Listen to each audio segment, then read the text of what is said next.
How to find a confidence so deep it makes you untouchable in a superficial world. Let me take you back to a time when I lost everything that made me feel valuable. My name is not important. What is important is that I once stood in a room full of people, smiling, laughing, dressed in the latest trends, and I felt completely invisible. I had the right clothes, the right words, the right smile, but inside, I was hollow, and that hollowness, that terrifying emptiness, was something I carried for years. Then something happened. I vanished. Literally, for 7 days. No one could see me. Not even my own mother. My body was there. My voice was heard. But somehow, I had become spiritually invisible. No photos caught my image. No one replied to my words. I wasn't sick. I wasn't hallucinating. I was still walking, breathing. But I had been erased from emotional recognition. That was the beginning of something far beyond explanation. It was the start of a transformation so powerful, so irreversible, that once it began, I could never go back.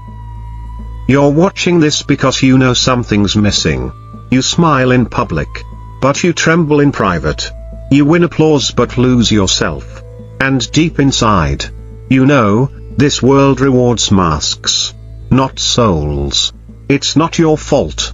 We were all born into this superficial game.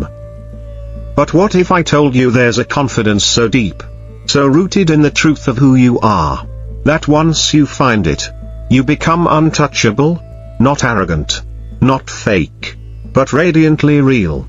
A stillness so powerful that no insult, no judgment, no trend can move you. Imagine walking through a crowd of people trying to impress each other, and instead of shrinking, you expand, effortlessly, because you've seen something they haven't. You've touched something eternal inside yourself. And it's not just a fantasy. I found it, I lived it, and I'll show you how. But to get there, we must go to the edge. The first step is brutal. You must confront the silence. For most of us, silence is terrifying, because in silence, the voice starts speaking. The voice in your head that says, you're not enough. You're behind. You're weird. You'll never be as beautiful, as loved, as admired as them. That voice is a liar, but it is brilliant at sounding like truth. I went into the desert to face mine. I'm not saying you need to go to a literal desert, but you need to go to the desert inside. The place where nothing entertains you, nothing distracts you, just you, and the voice. I spent 3 days without a phone, without people, without mirrors, and on the third night, something strange happened. I heard a laugh. Not outside. Inside. It wasn't mine. It was ancient. It said, "Do you know who you were before the world told you who to be?"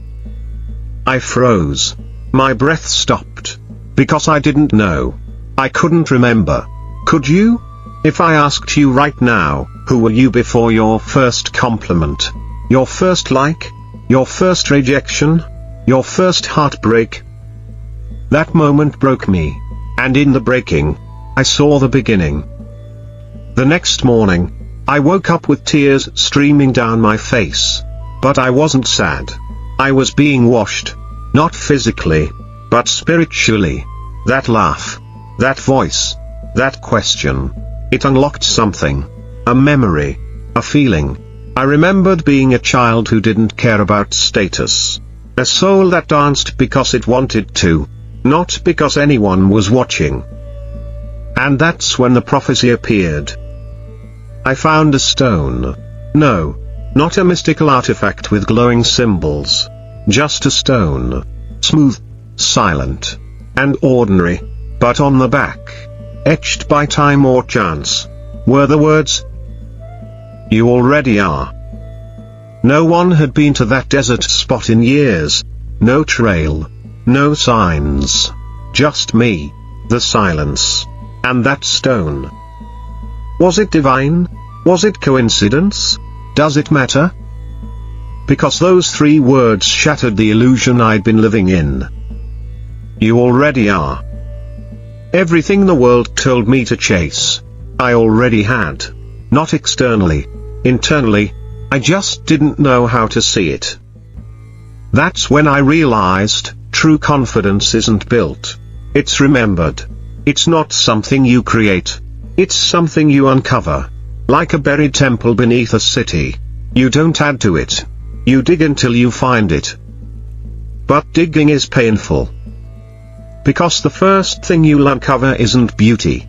It's fear, shame, regret. The things the world taught you to hide. And here's the hard truth, if you want to find untouchable confidence, you must love the parts of yourself you were taught to reject. I call them the fragments. The stutter you used to hide. The awkward laugh. The quiet nature. The raw emotions. These aren't flaws. These are fragments of the original you. The untouched you. The one who existed before the system labeled you. So I began a ritual. Every morning, I would face a mirror, look into my eyes, and say aloud the things I never had the courage to believe. You are not your failures. You are not your likes. You are not your bank account. You are something eternal, timeless, indestructible. You already are. And one day, something wild happened. I walked into a room full of strangers. Everyone was performing, posing, laughing, showing off. But I didn't shrink. I didn't compare. I just stood there, still, calm. And suddenly, people turned. They felt something. They didn't know my name, but they looked at me as if they did. As if I carried something they were starving for. And I did. It wasn't charisma. It was truth. And truth, real, soul-rooted truth, is magnetic. Because in a world full of people trying to be someone, the one who dares to be no one, becomes everything. Confidence isn't loud. It's not a shout. It's not flexing or fame. Real confidence is presence. It's the power of showing up fully, without needing approval, without wearing armor, just you, naked, glorious, whole. And here's where it gets deep. You don't need to destroy your ego. You need to love it back into wholeness. That ego you're trying to kill, it's just a scared child. It developed when you were hurt, rejected, mocked. It's not your enemy. It's your wounded guardian. And when you stop fighting it, when you embrace it like a parent holding their crying child, something extraordinary happens. The ego doesn't disappear. It transforms. It stops yelling. It stops pretending. It becomes silent, and lets the soul lead. That's the moment you become untouchable. Because no tweet can shake your truth. No trend can sway your stillness. No insult can pierce your peace. And you stop playing the game. Not because you lose, but because you finally win. The first segment of this journey ends here. But what's coming next is a doorway into the unknown. Because the deeper we go, the stranger it gets. The night a mysterious stranger told me I wasn't human, and why that was the best news of my life. Let me take you to the night everything I thought I knew about myself shattered. It was raining. Not the kind of rain that just wets the streets. It was the kind that seems to fall from within the sky itself. Like the heavens were crying for something forgotten. I was sitting on a bench at 2:13 a.m.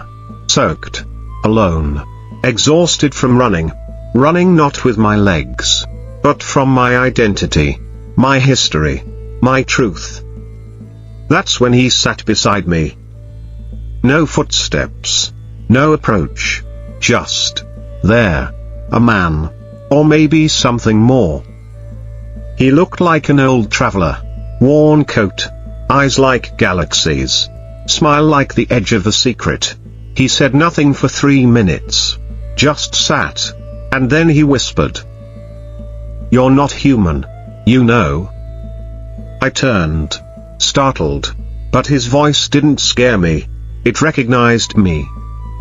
"What do you mean?" I asked. "You were never meant to live in fear of mirrors," he said. "You weren't designed for comparison, applause, or algorithms. You are not this name, this face, this story. You are a remembering, a returning." I stared at him like he was crazy. And yet, every word echoed like it came from before I was born. Then he placed something in my hand. A folded paper. I opened it. It was blank. I looked at him, confused. He smiled and said, "The truth about you cannot be written. It can only be lived." I blinked. And he was gone. No sound. No exit. Just me and the paper. And in that moment, I knew. I had just encountered something unearthly. A messenger. A mirror from beyond.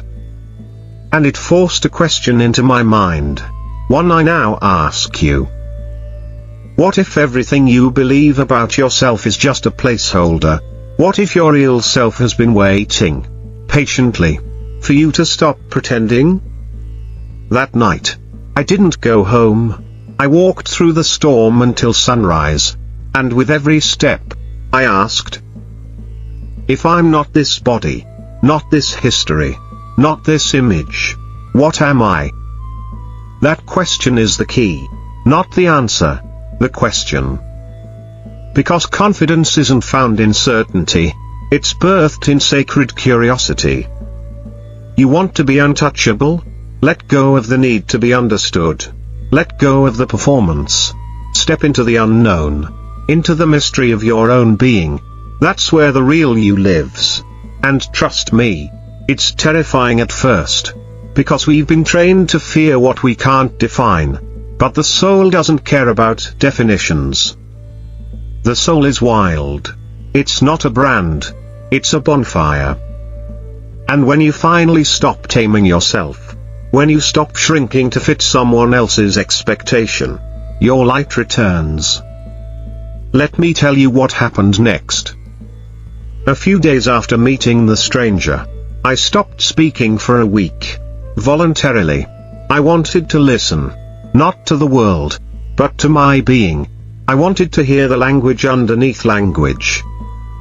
And during that silence, something happened I can't fully explain.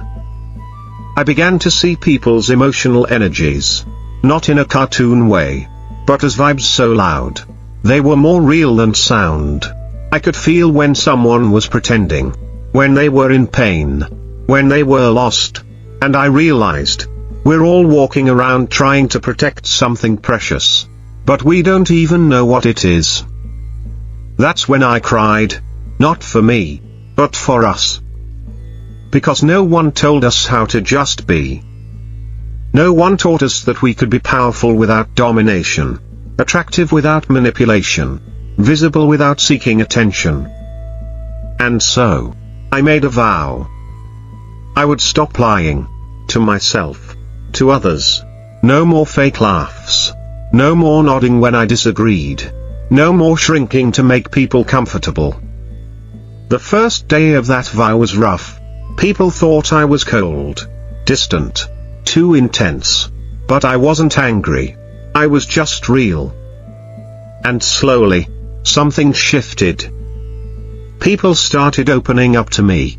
Strangers would confess things they'd never said out loud. Friends said they felt safe around me. Not because I had the answers, but because I had become an anchor. I wasn't flinching. I wasn't chasing. I wasn't reacting. I was present. Do you know what that feels like? To walk into a room and not need anything from anyone? Not validation. Not recognition. Not control. Just being. It's the closest thing to freedom I've ever known. And that's when the second phenomenon happened. I began to dream. Not in sleep, but in daylight. I would see visions while fully awake. Not hallucinations. More like downloads. Messages from somewhere deeper. I saw a version of myself walking through fire, but not burning. I saw a child version of me cradled in golden light. I saw a mountain with my name on it. But it wasn't a name anyone else knew. It was my soul name. I still can't say it out loud. It's not made of letters. It's made of vibration. And in those moments, I understood. Your deepest confidence doesn't come from knowing who you are. It comes from being okay not knowing, and loving the one who's discovering. That's the paradox. You don't need to be finished to be powerful. You don't need to have answers to be unshakable. You just need to stand in your truth. Even if your truth is, I'm still figuring it out. And I love myself anyway. And that's when the final test of this phase came. I got invited to speak at an event. Thousands of people. All influencers. Creators. High achievers. The kind of room where everyone's trying to look like they've made it. I wore a plain robe. No shoes. No bio. No introduction. And when I walked on stage, the audience went dead silent. Then I asked, "How many of you are exhausted from trying to be someone?" Every hand went up. And I said, "Good. Now let's begin the healing." I didn't give a speech. I gave space. For 15 minutes, I said nothing. And people began crying. Why? Because silence, in a loud world, is a revolution. I ended with this. You were not born to impress. You were born to express. And your expression is enough. Even if it's quiet. Even if it's weird. Even if no one understands it. Because you are not here to be understood.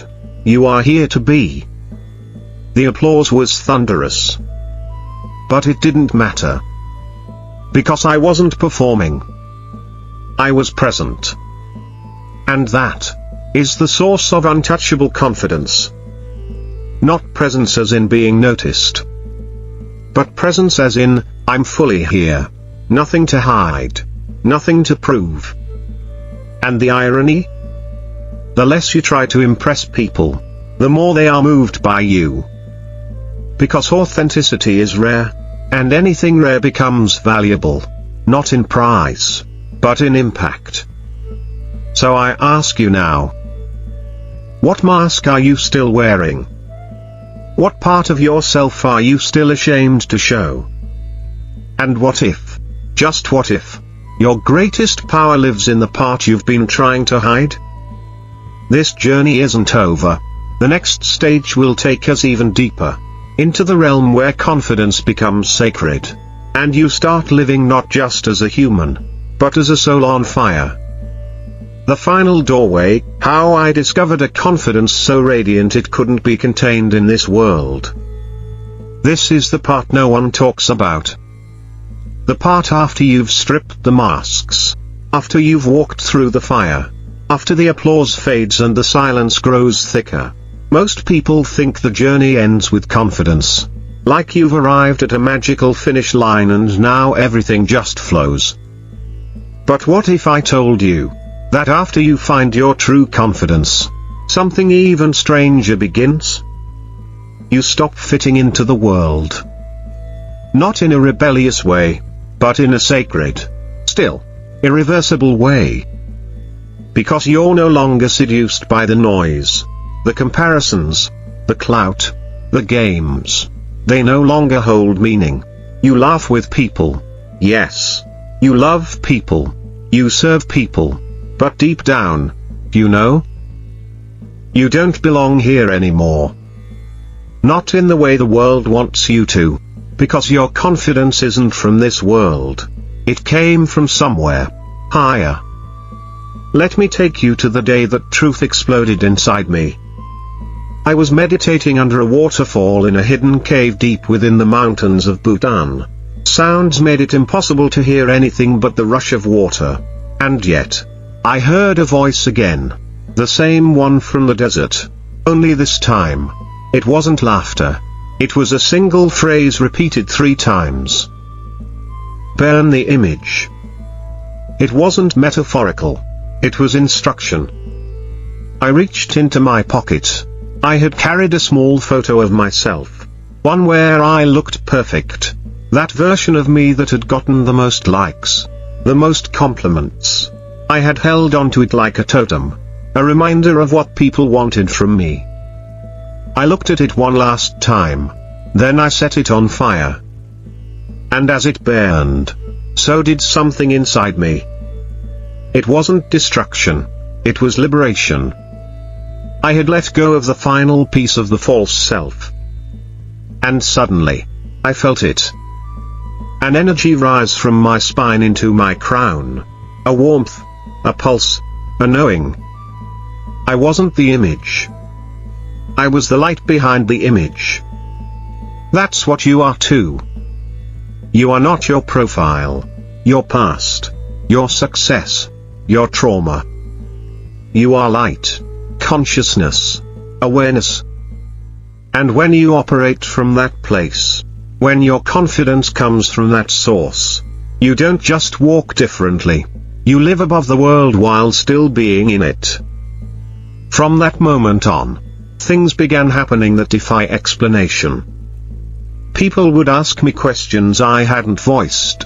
Children would stare at me as if they remembered me from another life. Animals approached without fear. And more than once, I watched strangers cry just by being near me. Not because of me, but because of what I had become. A mirror, a reminder, a signal that it's possible to live without fear. That's what this confidence does. It radiates. It's not a confidence that says look at me, it's one that whispers, I see you. It doesn't dominate, it liberates. And once you find it, you will never be the same. Let me share something I've never told anyone publicly.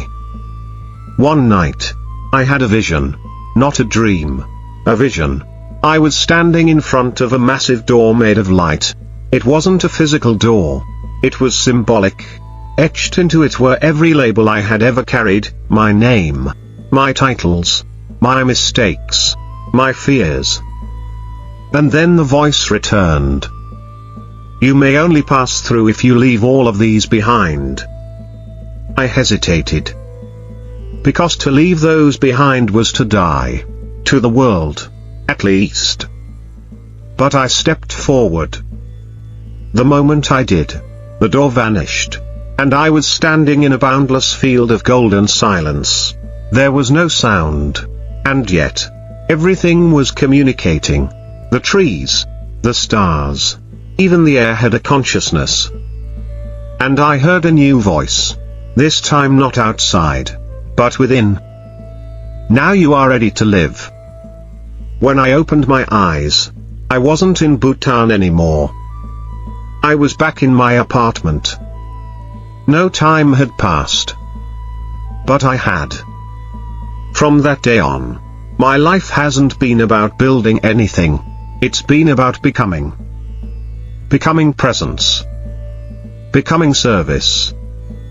Becoming a quiet revolution in a world screaming for attention. So here's what I offer you now. Not a formula, but a revelation.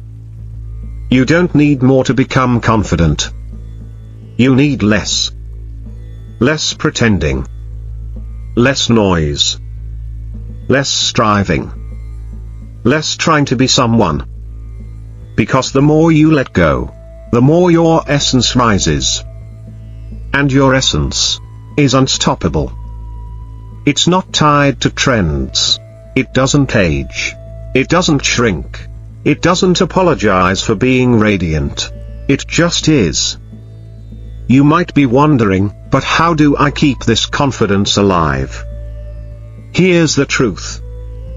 You don't keep it. You honor it. Every day, you choose it. Not once, but moment by moment. In the face of rejection, choose presence. In the face of jealousy, choose gratitude. In the face of shame, choose compassion. Confidence isn't one big moment. It's 1,000 small choices to return to your soul. And one day, without realizing it, you become the one others look to when they forget who they are. Not as a guru, not as a brand, but as a reminder. And that is the greatest gift of all. To become a living invitation for others to return to themselves. You will no longer need praise. You will no longer need validation. Because you will have tasted the joy of just being. And here's the final secret I promised you. Confidence isn't the destination. It's the byproduct. The byproduct of remembering you were never broken. The byproduct of living from love, not fear. The byproduct of silence deep enough to hear your soul's whisper. So I end this journey with a question. Are you ready to stop becoming what the world wants, so you can finally become what your soul remembers? If you are, then you don't need more advice. You need to return to the stillness, to the truth, to the deep, ancient knowing that says, you already are. Thank you for walking this path with me. And if your heart is stirred, if your spirit feels cracked open, then do one thing today. Let go of one mask, one fear, one old story, and step forward. Not to impress, not to prove, but simply to be. Because when you do, the world will feel it. And you will become untouchable. Not because you are invincible, but because you are real. And nothing is more powerful than a soul that remembers itself. Thank you for watching. Now go live the truth you've always known.